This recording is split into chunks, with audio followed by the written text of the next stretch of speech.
Labyrinths have existed for well over 4,000 years. Labyrinths and labyrinthine symbols have been found in regions as diverse as modern-day Turkey, Ireland, Greece, and India. There are various designs of labyrinth, but what they all have in common is a winding spiral path which leads to a central area. There is one starting point at the entrance, and the goal is to reach the central area. Finding your way through a labyrinth involves many twists and turns, but it's not possible to get lost, as there is only one single path. In modern times, the word labyrinth has taken on a different meaning and is often used as a synonym for a maze. A maze is quite different, as it is a kind of puzzle with an intricate network of paths. Mazes became fashionable in the 15th and 16th centuries in Europe and can still be found in the gardens of great houses and palaces. The paths are usually surrounded by thick, high hedges so that it's not possible to see over them. Entering a maze usually involves getting lost a few times before using logic to work out the pattern and find your way to the center and then out again. There are lots of dead ends and paths which lead you back to where you started. The word maze is believed to come from a Scandinavian word for a state of confusion. This is where the word amazing comes from. Labyrinths, on the other hand, have a very different function. Although people now often refer to things they find complicated as labyrinths, this is not how they were seen in the past. The winding spiral of the labyrinth has been used for centuries as a metaphor for life's journey. It served as a spiritual reminder that there is purpose and meaning to our lives and helped to give people a sense of direction.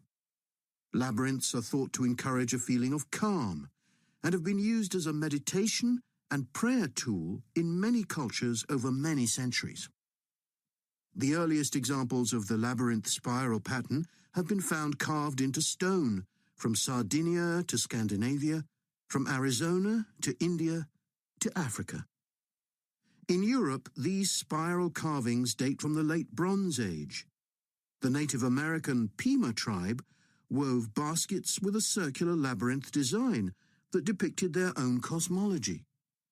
In ancient Greece, the labyrinth spiral was used on coins around 4,000 years ago. Labyrinths made of mosaics were commonly found in bathhouses, villas, and tombs throughout the Roman Empire. In Northern Europe, there were actual physical labyrinths designed for walking on. These were cut into the turf or grass, usually in a circular pattern.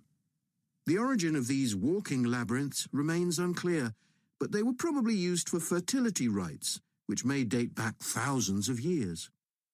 11 examples of turf labyrinths survive today, including the largest one at Saffron Walden, England, which used to have a large tree in the middle of it. More recently, labyrinths have experienced something of a revival. Some believe that walking a labyrinth promotes healing and mindfulness, and there are those who believe in its emotional and physical benefits, which include slower breathing and a restored sense of balance and perspective. This idea has become so popular that labyrinths have been laid into the floors of spas, wellness centers, and even prisons in recent years. A pamphlet at Colorado Children's Hospital informs patients that walking a labyrinth can often calm people in the midst of a crisis. And apparently, it's not only patients who benefit. Many visitors find walking a labyrinth less stressful than sitting in a corridor or waiting room. Some doctors even walk the labyrinth during their breaks. In some hospitals, patients who can't walk can have a paper finger labyrinth brought to their bed. The science behind the theory is a little sketchy, but there are dozens of small-scale studies which support claims about the benefits of labyrinths.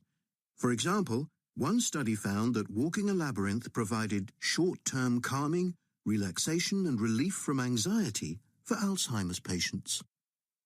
So what is it about labyrinths that makes their appeal so universal?